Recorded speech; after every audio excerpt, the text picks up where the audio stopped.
Welcome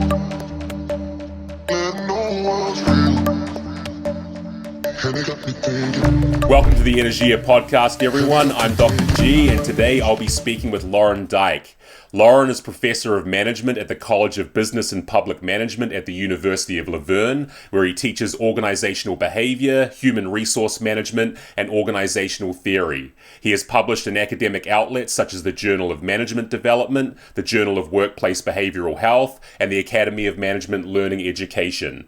His work as a scholar is primarily focused on how the human condition can be improved in organizational life by examining how sustained desired change can contribute to transformative cooperation and relationship building at the collective level, as well as self-improvements in bodily and mental health at the individual level. In addition to being an organizational scholar, Loren is also a highly seasoned bodybuilder with over 4 decades experience in the sport, while winning several championships and other accolades along the way. And his pursuits in this most mentally and physically grueling of sports have informed his own personal philosophy around areas such as personal discipline and motivation, and the importance of having a raison d'etre and goals which facilitate that purpose and driving force. So Loren, thanks so much for joining me today. Oh, you're very welcome. I'm excited to be here. Yeah, thrilled to have you, man. And before we get underway with our discussion today in earnest, would you share a little bit with our listeners a bit about your personal and professional background and how you came to arrive at this seemingly unlikely combination of business school professor and championship bodybuilder? Yeah, absolutely. Thank you. Yeah, sure. I'm originally from Canada, and as a young boy growing up, hockey was the thing. I mean, if you're a Canadian boy, it's just like an American boy. You got a baseball bat in your hand. Well, Canada, you got a hockey stick. And so everything was hockey. And so for me, it was about, gaining a little more speed, primarily on the ice, speed on the ice, a little more size, and concomitant with that, a little more strength. And so I started weight training, and wow, that just immediately took off. Legs are stronger. Kids in the practice saying, "Slow down, Dyke, slow down. Your coach is going to make us skate more," And so then I just kept going into it. I was intrigued by the beauty of the sport, and just how good it made me feel and look and everything, and how it influenced all the rest of my life. So I'm hopefully, a long story short, I graduated with an undergrad in human resource management and finance. I was going to be a banker. And then I ended up placing first in a competition with the Canadian federal government, and joined the Canadian federal government in human resources. During my initial call, I said, people actually get jobs doing that? I was just a kid, I was 20 years old or whatever, and I just took these courses because they were fun and kept doing that. And so anyways, I ended up doing that. So I spent 15 years in the human resource management profession. Pretty much anything you can imagine, from helping manage wildcat strikes to labor negotiations, investigating harassment complaints, hiring people, firing people, all kinds of stuff all along the way. And then, and I did that all across the country at local level. I was a regional advisor, and then finally I was at national level writing policy. Kind of tangentially, a little bit related, is I wrote the first non-smoking policy for the Canadian federal government in Revenue Canada at the time. And so I always did that for, I mentioned, a long period of time. Then I found I wanted to do something bigger. So I ended up, I found I had excess energy, and wanted to do more things always. So my wife and I moved to Hawaii, and went to Hawaii Pacific University, wherein I did an MBA and an MHRM, Master's in Human Resource Management. And that was cool. And then I did executive management consulting and some coaching along the way. And I thought that was cool, but then I want to do something bigger. This is, as fun as you could imagine, getting up in the morning and flying to a different Hawaiian island to do consulting work. But I wanted to do something a little more impactful, a little more meaningful. And so I, applied for the PhD program in Case Western Reserve University, where you got your degree. And, did that, and just absolutely no regrets. It was an awesome experience, very long experience. I'm a case in perseverance. It took me 11 years to get my PhD from beginning to end, mind you. And there's a lot of hiccups along the way, but, we did it. And so that, and all along the way, I'd been teaching and consulting and doing executive coaching. So I'm very much what you would call a non-traditional academic. So I kind of did the work first. I'm a first-generation student. No one in my family ever graduated from university before. And so that's what kind of brought me to the University of Luverne. I've been there since 2010. I really wanted to make I was really scrutinizing to find like the right place for me.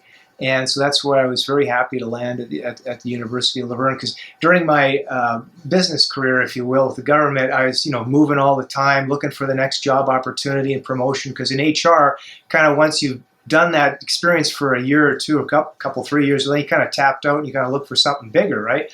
And so with academia, I didn't want to move all around the country. I wanted to find one good place where wife and I could find home, and so I took a more holistic approach to it. And then so I landed at University of Luverne, and no regrets. 2010, in a highly competitive season. It was crazy back then. It was actually the complete opposite of what we're facing now. When I applied for the job, there was 120 applicants. Wow. So I know. So anyways, I've been there, got tenure in 2016, and then just 2 months ago, earned my promotion to full professor. So really stoked about that. Next week is actually kind of a really fun week for me. It's my birthday, and at the end of the week, they're even going to have a big celebration, a formal celebration on campus for everybody who's been promoted and that sort of thing. So that's kind of my story in a nutshell. All right. Well, a happy birthday in advance, and congratulations again on the big promotion, which I saw come across my LinkedIn feed recently. It seems like it's richly deserved. And as someone who, I lived in Canada for a little while. I lived in Montreal. So I just go back to what you're saying about hockey. Just the obsession with Les Arbres in that city was absolutely out of control. As a New Zealander, the only time I've ever seen that sports level religiosity exceeded was when I was living in Canada, just like how obsessed you all are with the great game of ice hockey. But I digress. That's a tangent for another time, perhaps. I just want to perhaps start things off with our discussion in the main. One area of overlap between us, among potentially many others, is kind of our shared skin in the game with intentional change theory. We both come from, as you said, we both did our PhDs at Case Western, the school that where Richard Boyatzis launched this theory. You've done a lot of work with this theory. So could you tell us a little bit about your own application of this theory, and perhaps how it's informed your general scholarship and perhaps your overall worldview more broadly? Yeah, I sure, Gareth. I find intentional change theory has a lot of face validity. Like it doesn't take long to explain it, and once you tell the people, it's like, well, that makes a lot of sense. And, I keep coming back to that. And so I've used that a lot in coaching. I've used that a lot, in my own life. Because I find that, as you know, the first level or whatever, the first discovery, I believe, is actually what we call first epiphany in this process is, that ideal self. So what is it that you want? What do you want to do? What kind of person do you want to be? What kind of life do you want to have? All these sort of big questions. And that's an evolving topic. I appreciate that. So the more you are able to crystallize that, and more you're able to add perspective for that. So, for instance, I was starting to share. So that's why, although they seem like tangents, or even in the introduction, it's all kind of related, right? When I explained that, I wanted to have one shot. I really wanted to, plant roots and put down roots. So for me, that was part of my ideal self. I wanted to be a traditional professor as opposed to going off and continuing in consulting. I had a very active consulting business, and I have done some stuff since, but the main, I wanted to be up the traditional professor route. So I had these sort of general pictures, if you will, of what life would look like, and the kind of work I would do, and the kind of people I'd be involved with, and the kind of things that I would likewise engage in. And so that's part of that ideal self. And so I found me, revisiting that as I progress and take on different challenges and do different things. And then once you have that vision, if you will, clear, and why I think it's so powerful is that once you have that clear, then the rest of it are just kind of steps you have to do in order to do that. like for me, because again, I have this 2-track thing about bodybuilding and academia, and that's where, hence where I've came up with this hashtag Iron Scholar. And before I was always just, kept them, well, that's something I did. And then when I went back to competing in 2005, people all of a sudden like, wow, you compete. Like, I knew you worked out, but I didn't know you competed. And that's like huge interest. It's like, okay, well, I've done this before, but now that you know about it, and I've never hit it, but anyway, so now they start to merge a little bit, and so students find out about that in my class. I don't even tell them about that, but they'll, see the pictures, videos, magazine stuff online and all that. And so they start to merge that in the classroom and, openly talk about it. And I've even developed, one of my courses where I have a section called Organizational Health and the Healthy Leader. And so it's now garnering interest. And so since then, it's picked up more and more momentum. And so folks like you are showing more and more interest in it.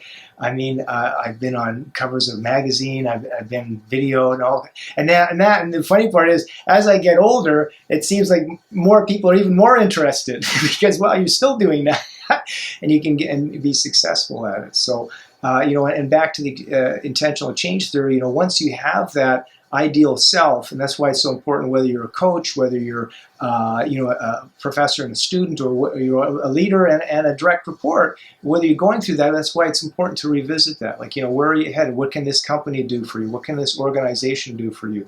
Because I find what happens otherwise, if we don't spend time in there, we don't sit with it, if you know what I mean, and we just jump into, creating checklists and to-do lists and goals and all, like, okay, well, that's important. You got to get there. But otherwise, you're going to lose momentum really quickly, and so that's why for instance, for one of the reasons is I haven't got into like training folks, in bodybuilding and that sort of thing, because for me, unless you have that raison d'etre, unless you have that driving purpose, as soon as I say, well, I'd like you to eat this, or I'd like you to train, well, that's too hard. No, I don't want to do that.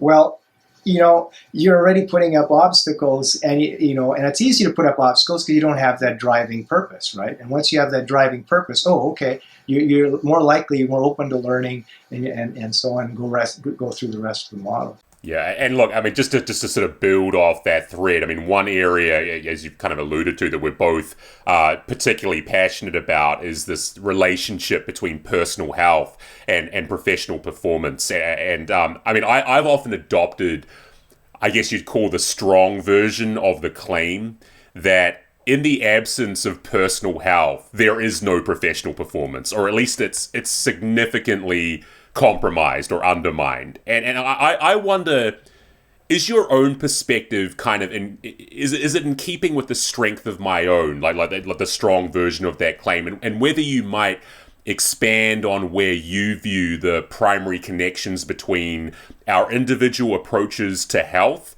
and the influence this can have on how we operate in the workplace? Oh yeah, I mean, just on a personal level, I mean, it's, well, I give you that I'm like outside the norm, and I'm actually a professional bodybuilder. I don't know if you knew that piece, but in 2018, I won the Mr. Los Angeles contest and earned a pro card, and I'm down that path. So like I give you, I'm an outlier in that way, and I'm biased and all that stuff. But just speaking for me personally, even way before that, I always found one of the detractors for me was that it gave me energy. People complain, oh, I don't have the time, and all that. I find it actually gives me time. There's a reciprocity kind of thing. If I invest in me and with intentionality, kind of back to the intentional change theory, in terms of diet, in terms of rest, in terms of training, and all those sorts of things, I get like a magnifier effect back. Like I'm more energized, I'm more excited, I'm more passionate. My head is clear.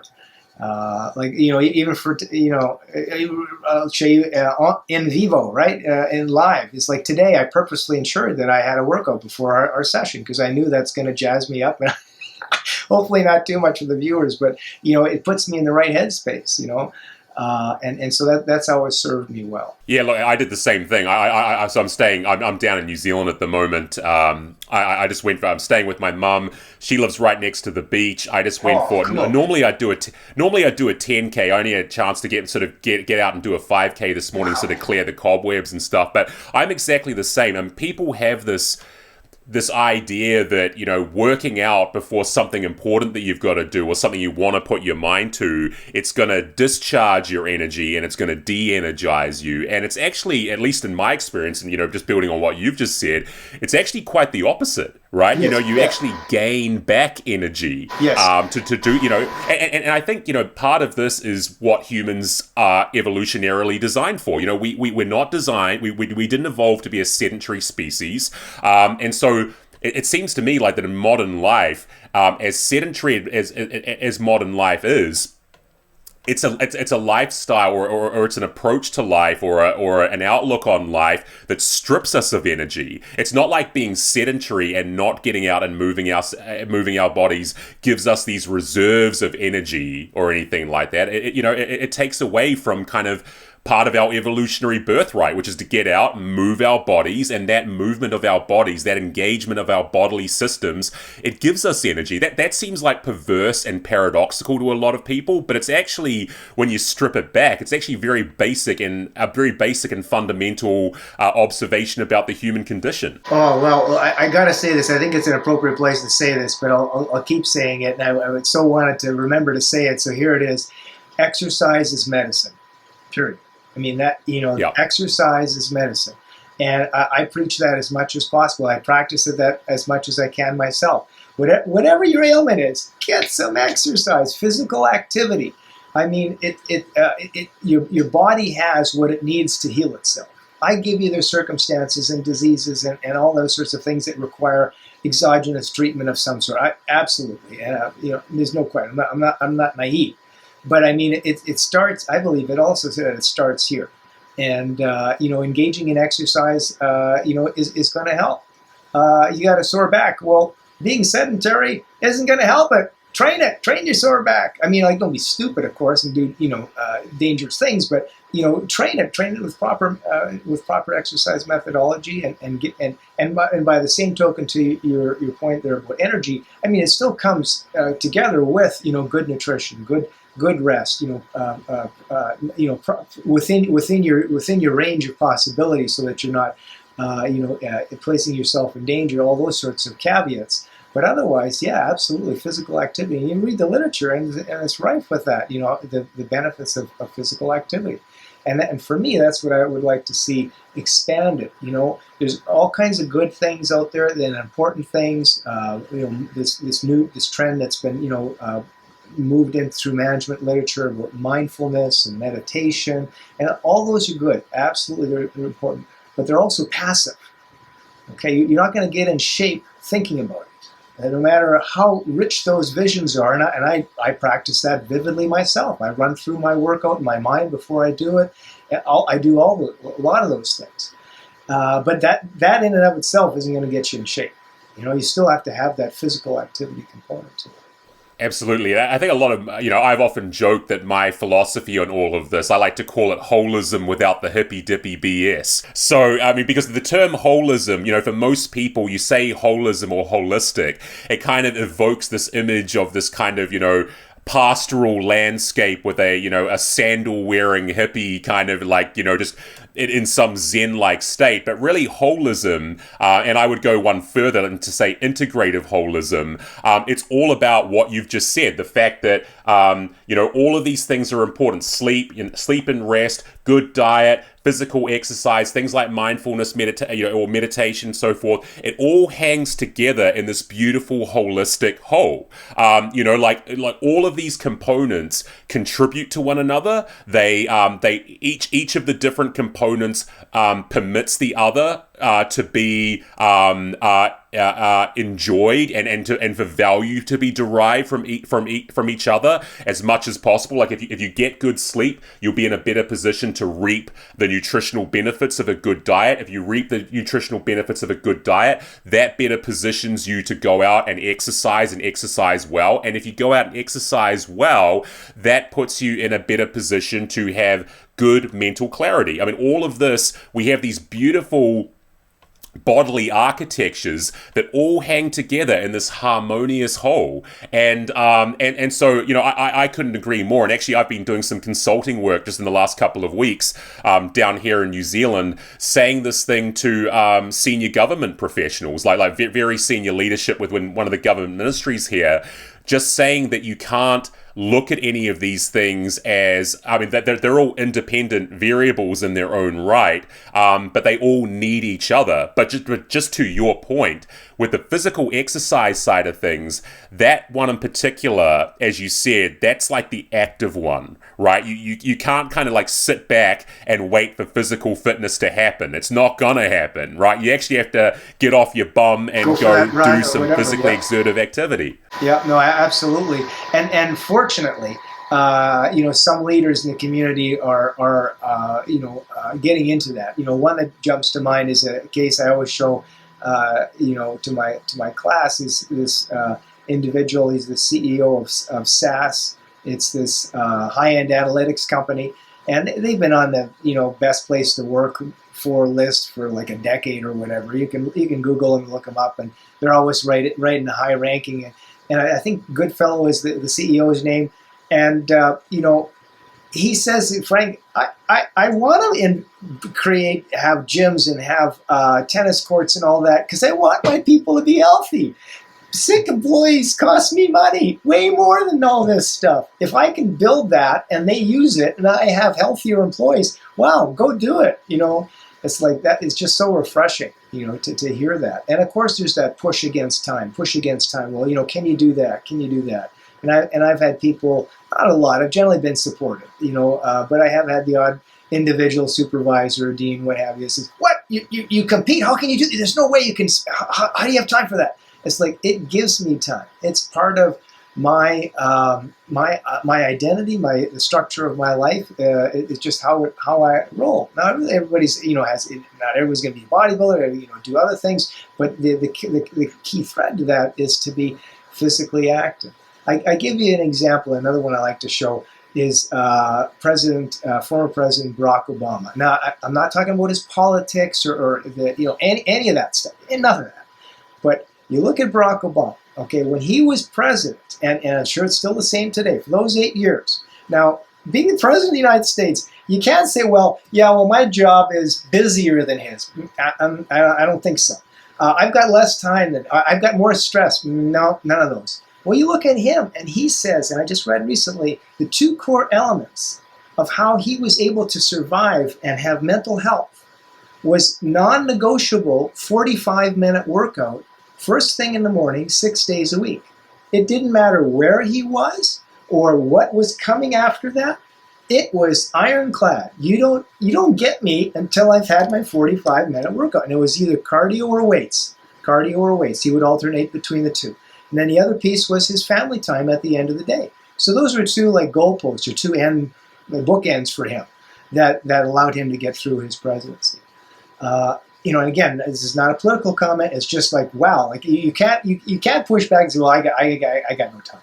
Everybody gets the same 24 hours. It's just a matter of how you want to live. I couldn't agree more. And look, this is not a political observation either, but I love that movie RBG about Ruth Bader Ginsburg. And in the very first scene in the movie, this, I think at the time, 87-year-old woman, 5'1" and 103 pounds dripping wet, is with her personal trainer, doing, like resistance exercises, and apparently that was a non-negotiable part of her morning as well. She said she wouldn't look at a judicial brief or a legal brief or something like that until she'd had her exercise every day. And I mean, in my own experience as a coach, so I encounter, not as much as perhaps I used to, but I often encounter, pushback from people where they'll say things like, well, lucky for you, or not lucky for me specifically, but lucky for some of your clients that they're not as busy as I am. Lucky for them that they don't have the push and pull in my life that I do in my life, so I can go to the gym and stuff like that. And I always come back to this thing that, I have clients who are incredibly busy people who have busy jobs and careers. They have kids. They have other extracurricular responsibilities. They have stuff to do every week. They are fitting in the workout. So the fact that, like, to your point, they have the same 24 hours in the day that we all do. So time for me, or the so-called "I don't have the time" excuse, has never ever washed with me. And in fact, I mean, I would go one further, and I'm not saying that this is invariantly true, but anytime someone says something like something to the effect of "I'm busier than you are," or words alluding to that effect, my instant thought is, it's not that you're busier than I am; it's that you're lazier than I am, or that you don't manage, and not to be harsh about it, but or that you don't manage the time as well as I do. I mean, when I was doing my PhD at Case, getting to one-to-one fitness and getting my weights in, or going for a run around Mayfield Cemetery, these were non-negotiable parts of my PhD journey, of what integral to my own nascent journey as a scholar, for which when people would sort of say, oh, how do you get the time? How do you fit that into within the context of getting a PhD? I was always like, it may take an hour or two out of the day, but I'm clawing back so much additional time by doing it. And the quality of your contributions, absolutely. Yeah, and that's why I point to, I can point to myself, but I point to individuals that are non-negotiably busier than anybody could imagine to be, and have make decisions in life of greater consequence than one could even imagine. Supreme Court Justice and the President of the United States. Come on. And for myself, when someone asks, I point to the 4 Ds: divorce, rather disease, divorce, dissertation, and death. And I've gone through all of those major life issues. And dissertation is no joke. I mean, you've gone through it, and anyone else that has, that's not a cakewalk. And, gone through all those successfully. And the core, for me, the through line through it all was the bodybuilding, was the working out. I mean, it's what kept me solid and kept me on the path. Now, and again, that's my piece.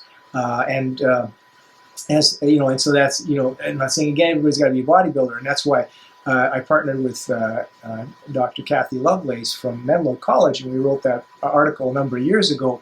We called "Finding a Fit with Fitness," and essentially said that whatever it is, just grab onto something and get busy. And here's all the medical guidelines in terms of how that should work, and how often, and how much, and all those sorts of things. And it makes an impact. It really does. Yeah, and look, you just teed me up beautifully. That was the next thing I was going to talk about, was that very, very paper, because it's a wonderful paper. And I mean, at the outset of this paper, you noted that like workplace-based health initiatives, they tend to have these like low subscription or participation rates. And to my thinking, or at least from what I can tell, seemingly not much has actually changed in the subsequent decade or so since that paper was published. And so, beyond merely applying the principles of intentional change theory, although, feel free to do that as well, I mean, what else do you think we're missing when it comes to these sorts of initiatives? And also, where do you think the balance of responsibility lies between organizations and the individuals themselves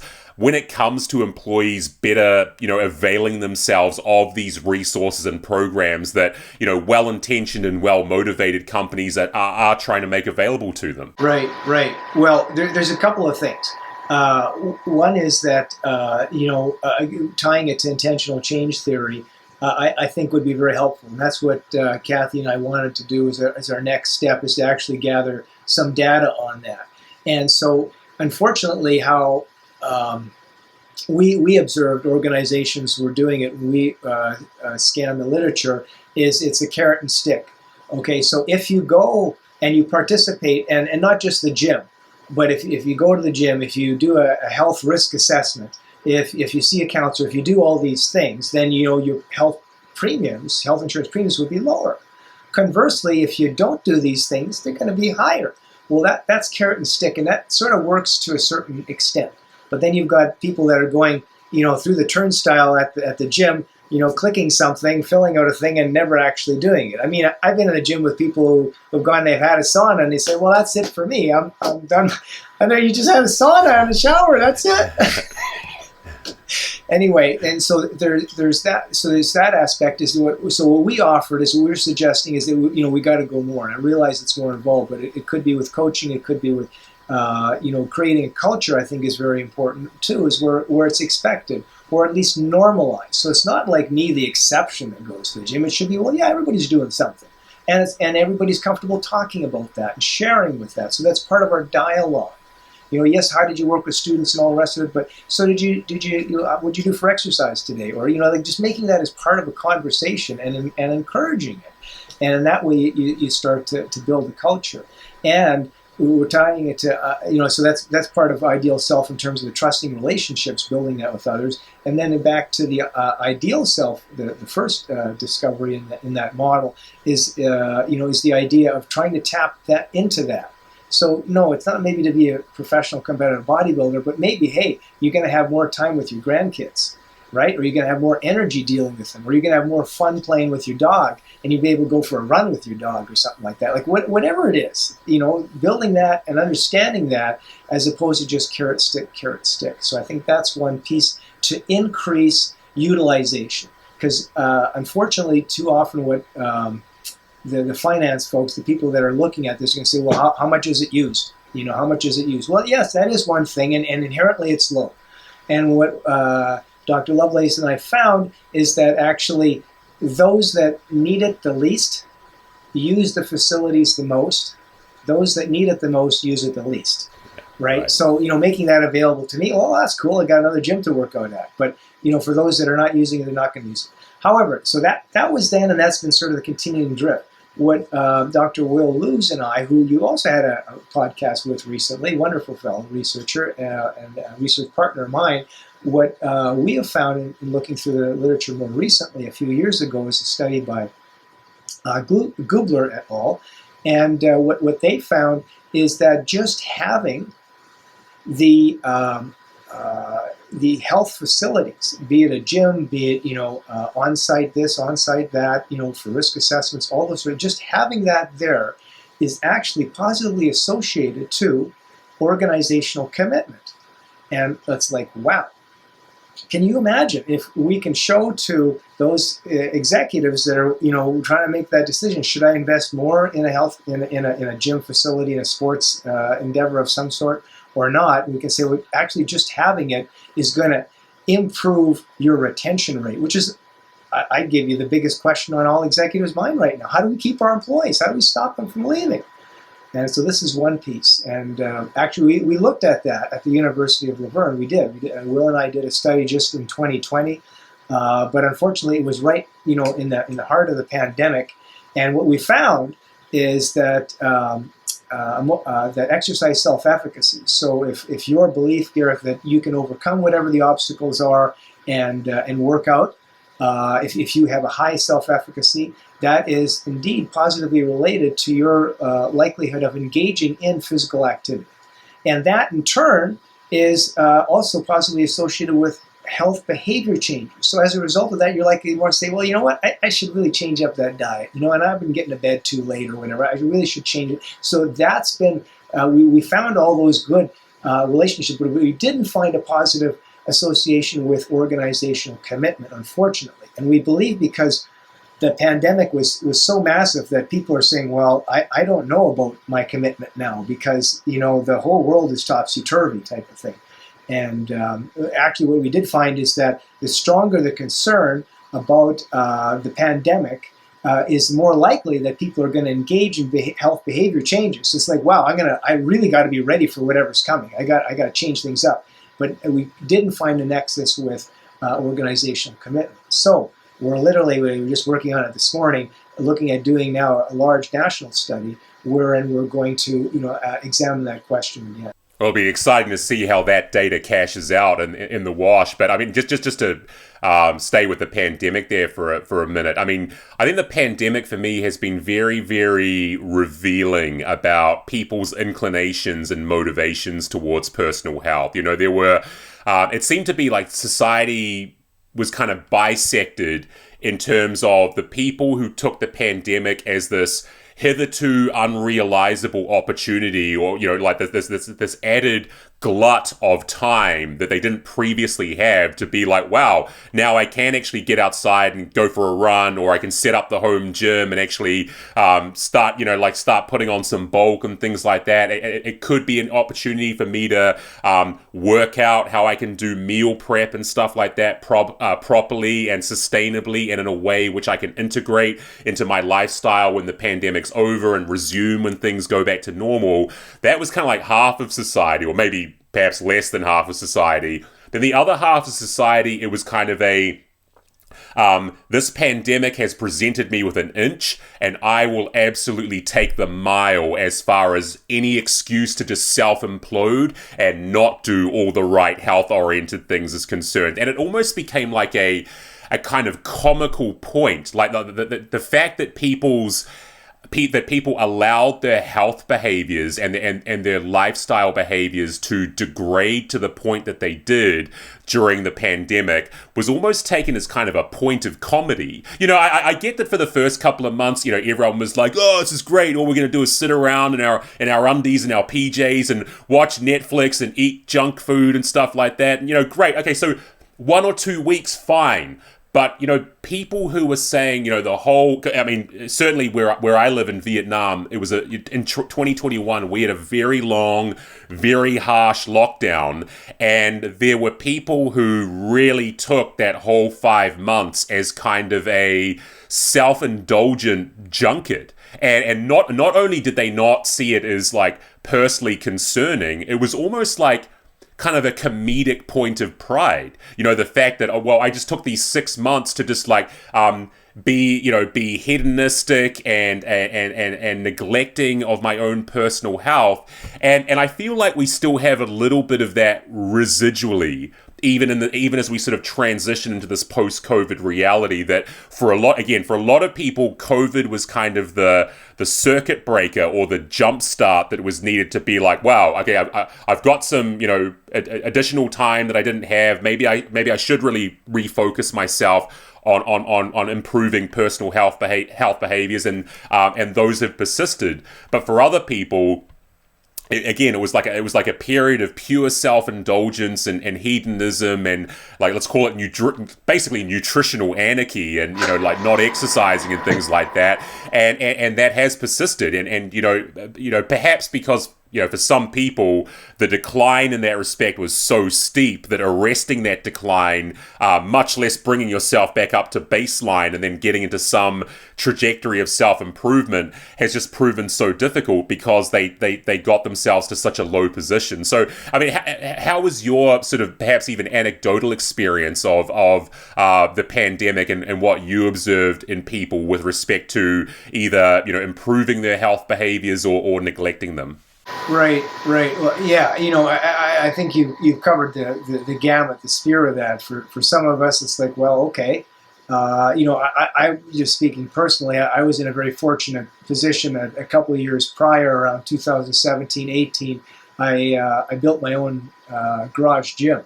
And so thanks to the support and love of my wife, she said, just go ahead, take over, I'll park outside. So I took a 2-car garage, 360 square feet, and just did it, man. I built it, commercial quality equipment, you know, all at bargain prices that I could find, but it's just for me, for my own use.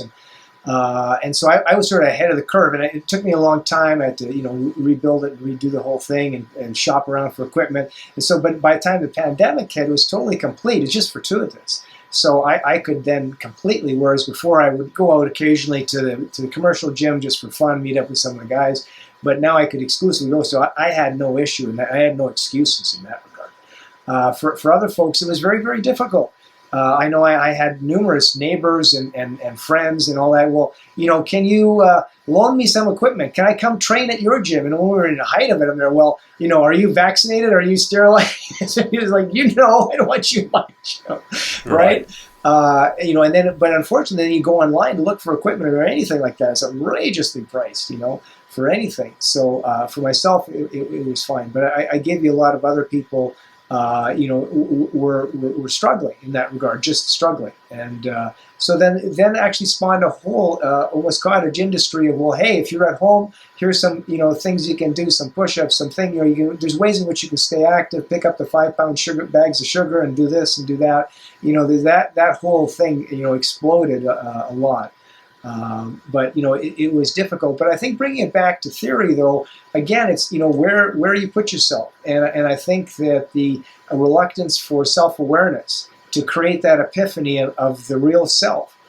So where am I now, right? And where am I now in relation to where I would like to be, my ideal self? Is there and what's the gap, and versus where are some things that are good that I'd like to keep.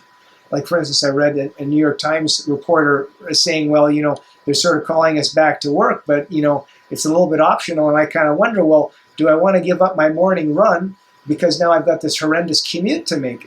Quite frankly, I'd rather stay home, do my morning run, and write my Times articles, from home. So you're going to have those kind of trade-offs now also kind of as we evolve through this pandemic. You can't really say post-pandemic. As we evolve through that, people are saying, well, no, actually, I'd rather stay home, or at least, for most of it, or at the very least have a lot of choice and the flexibility on how I now arrange my work. Because you, Mr. or Ms. Employer, can no longer say, that doesn't work, you can't be effective at home. Well, no, I have been for the last 2 years. So that whole perspective has now changed, which is, might be a bright side to all of this sort of thing, is, really forced employers, organizations to look at, individual and work optimization. It's no longer just butt in a chair and you're not working unless I can see you working kind of thing. Yeah, absolutely. And look, I feel like the difference is more easily split than some people are perhaps recognizing as well. Like, it doesn't have to be. I feel like the conversation at the moment is very binary in so much as, like, we've got the proponents of the Great Resignation and the let's just work from home on the one hand, and then the let's start hurrying people back to the office on the other hand. And maybe there's somewhere to meet in the middle. Maybe it's something like, so many European countries, for example, have long abandoned the idea of the 8-hour workday. So maybe it is a case of we're moving towards, 4 or 5 hours at the office so that same person can still get in that 1 hour jog or that 1 hour lift or whatever it is. I don't think it has to be one or the other. It doesn't have to be home or work. If hybrid working is going to mean anything, it should mean a more fulsome synthesis of work and life than simply one or the other, right? Right. And also, we got to go back to this is sort of my HR roots. We got to go back to job analysis. What is the job? What's actually required, and how, and more current thinking, how can we redesign the job, or how can we craft the job so that it better suits the individual and still gets the work done? Like, obviously, if you're a retail shop owner, well, you're not going to work from home at 9 o'clock, because at 9 o'clock in the morning, you got to be physically opening the door to the store. I mean, there's no question about that. But for a lot of other folks that are in the knowledge worker area, well, yeah, there's lots of ways in which you can make it better and, optimize the work, still have accountability, and hopefully motivated employees. Yeah, absolutely. And look, just to maybe a sort of slight pivot here, but you've also you've published in the area of using ICT in order to address chronic disease, and so chronic disease with respect to the influence of lifestyle factors and the impacts thereof. This really seems to be, probably at least to people like yourself and I, seems to be quite a tractable and manageable problem on paper, at least to someone, like myself or yourself, who are pretty healthy people, don't allow themselves to get waylaid by poor lifestyle-related decisions. But for others, and this kind of connects to what we were just talking about, this is like the mother of all insurmountably difficult problems. And so, just given how seemingly embedded chronic so-called diseases of civilization or diseases of affluence are in modern life. What do you perceive to be the most profitable way forward for heading these chronic illnesses off at the pass? And perhaps more specifically, what are the likely gains for organizations going to be in doing so? Right. Well, the penny sort of dropped for me a number of years ago when I realized that employers started to wake up to healthcare costs. And that's why this whole push towards worksite health promotion programs, that's what the literature refers to it as, WHPP, or what we commonly know as wellness programs. It's like, whoa, wait a minute. I might be able to reduce my healthcare costs if I can get people a little bit healthier, a little bit more fit. Whoa! So let's look at some investment in that way. And heretofore, it never really was much of an idea. Why employers say, well, why would I do that? You can just go join a gym or talk to their doctor if they want to. I don't have to do that. But I think we're changing in that direction. Fortunately, where we can see that sort of thing happening. Now, as far as your issue with chronic disease. A lot of the disease. Well, I shouldn't say a lot. Let's say some of the diseases are in fact preventable through I believe what they call environmental fact, like taking the initiative yourself, to change your diet and that sort of thing. I know I had a relative one time went to the doctor, and the doctor said, "Well, you have a choice. I've got a script here for medication." For you to start on because you're pre-diabetes, you're pre-this, you're pre-that, or how about getting in shape and maybe joining a gym and changing your lifestyle? Which way do you want to go? It's like, wow, that was a wake-up call, and I think that's what a lot of folks are missing. So that's on the prevention side. Then on the management side, so let's say you have a chronic disease, kind of where I got involved in my first run of my dissertation work was thesis number one was working at a hospital with diabetes patients, and I actually sat in on the I guess you call it workshop or training that they give to someone. So if you have diabetes type 2, this is what the hospital, they sit down with you for a couple, 3 hours in a classroom and they explain the disease, they go through it, this is what you need to do. And I was sitting there as a fairly literate, bright individual, like, wow, this is complicated, this is hard, all this stuff that you got to manage your levels and your this and your that. It's like, I could see why, basic, a lot of folks coming in from a variety of different areas saying, well, this is very difficult, this is too much, and so what we were proposing at the time is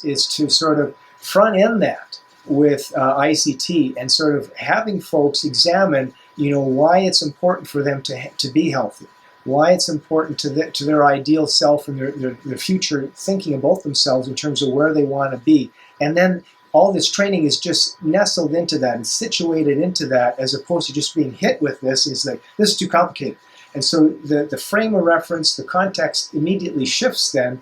And so what we did, we just ran a couple of short trials with a small sample, unfortunately, before funding was cut, because that's why I call it dissertation number one. And so we weren't able to continue with it, unfortunately. But we did see some positive results from that. We spent a full day with them in a workshop explaining ICT, going through it, having them write their ideal self, their personal vision for themselves and this sort of thing. What strengths do they have that they can bring into that? What trusting relationships do they have in their network that they can help support them?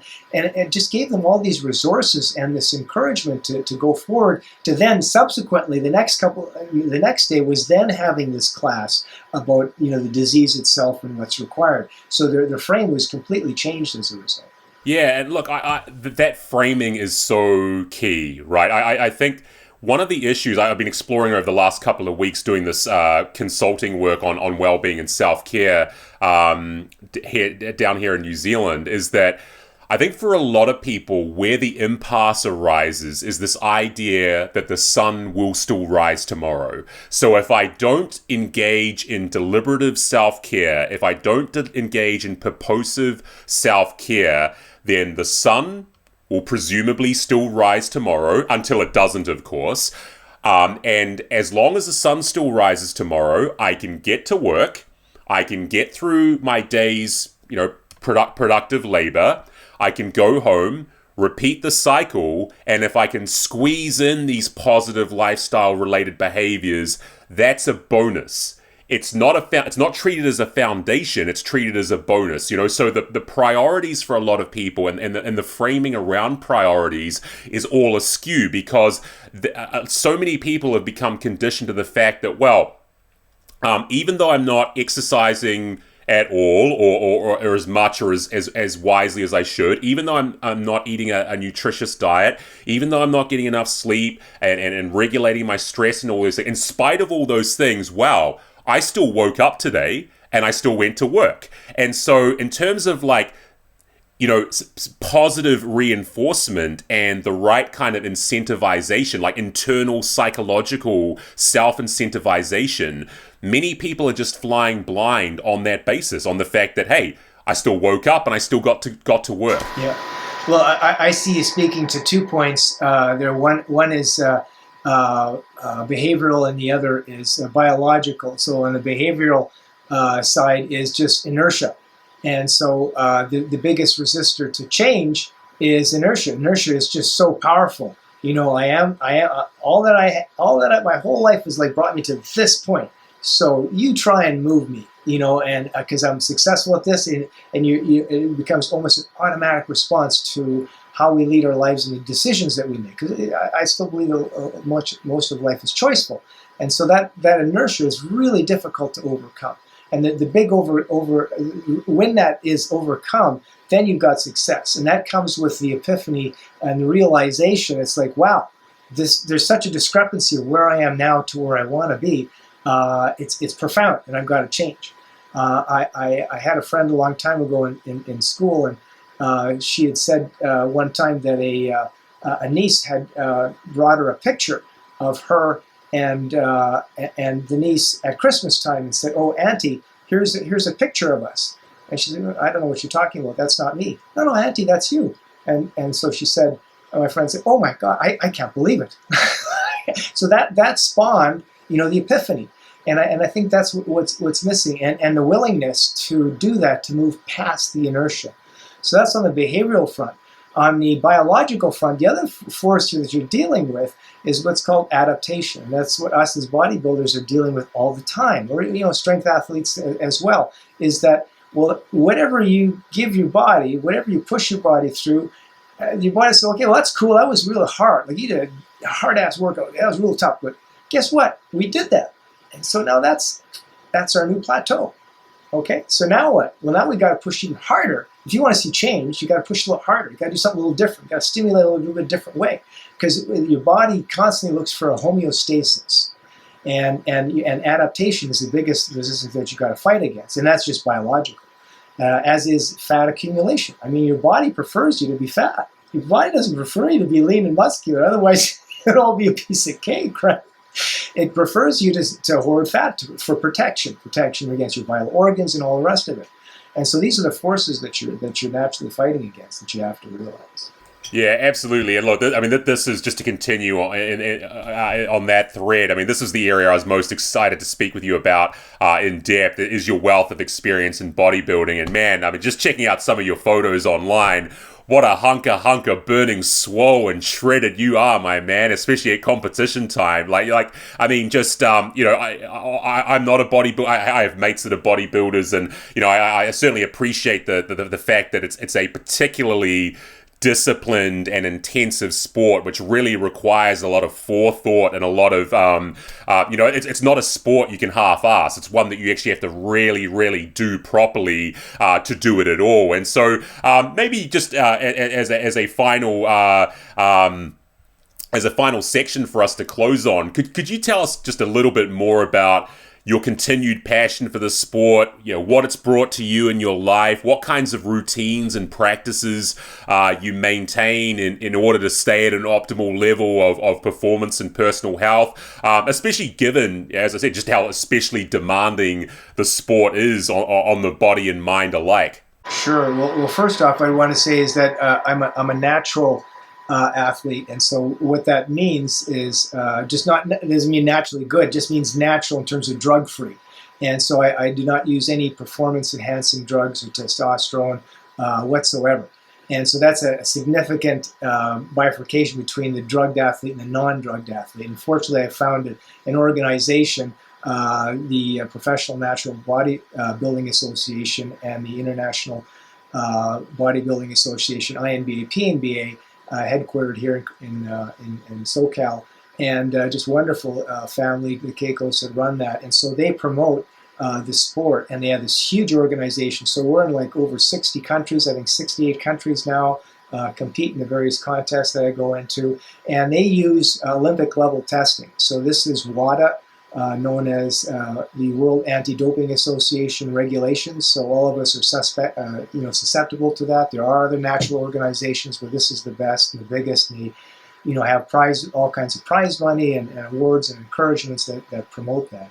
So it's been, for me, tremendously affirming. And so what I look at it more now as, and especially as it's evolving and people are interested in me and this sort of thing, and I enjoy talking about it, and and being able to blend the two, as opposed to like separate tracks where either we do all the scholarship and academic stuff, or we do the other. Well, now guess what? Now everybody's interested in workplace health. At the University of Laverne, we have this new college of community health and well-being. So it's just growing and growing and growing, and I only see it continuing in that way. So for me, it's I look at it as part of my identity. This idea of the Iron Scholar, being able to do both. And I'm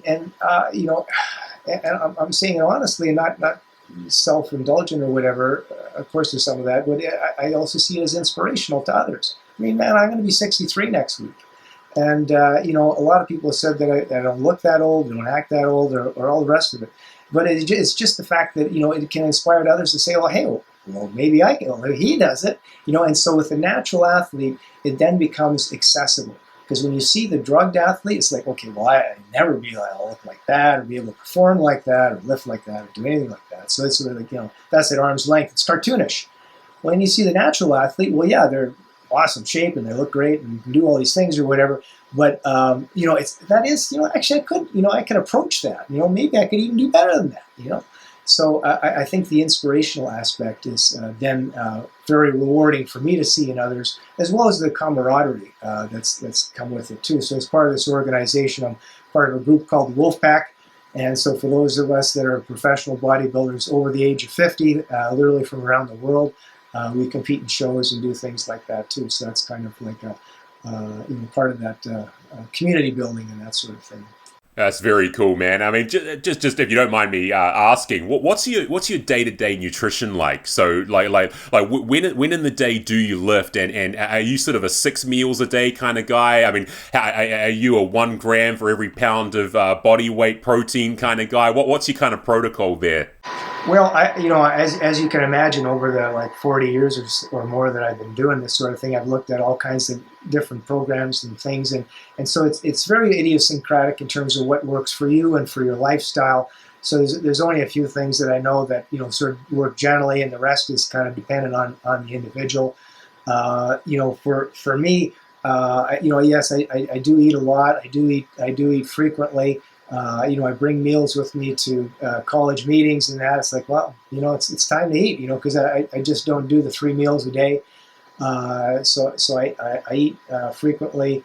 I train probably right now about 4 times a week, and 2 hours at a shot, 2 to 3 hours, like inclusive of everything. Actual weight training is maybe an hour and a half to 2 hours kind of thing, and then cardio and warming up and that. And then sometimes as the show approaches, I'll do more cardio, and I'll specialize my routine and push that out to maybe 5 days or even 6 days a week. It kind of depends. People say, oh, it must be boring because you just know exactly what to do. Well, I kind of know pretty much what to do with me, but guess what? Your body keeps changing. So as your body keeps changing, your prep and your ability to dial in changes as well. So I train quite heavy. I use compound movements. I still find that to be tremendously important. I'm not, and bodybuilding is the kind of sport where, well, we're not weightlifters, but we lift weight. You gotta lift heavy, but again, you're not a weightlifter. It's artistic, but you're not artists. More like kind of like sculptors, because if you need a little more back development, well, you maybe better start doing some more deadlifts, pull-ups, those kind of things to target these areas. And so that's kind of how I look at it. Try to train as hard and heavy as I can, and keep banging it out every day. It's a lifestyle. It's a passion. I love it, man. And I love just the fact that you have embraced it as part of your identity. I think that's so tremendously important. Yeah, actually, it really serves as the framework for my life, because and what I've heard other folks say, it's in the context with which they view life, it's the pinhole through which I view my world.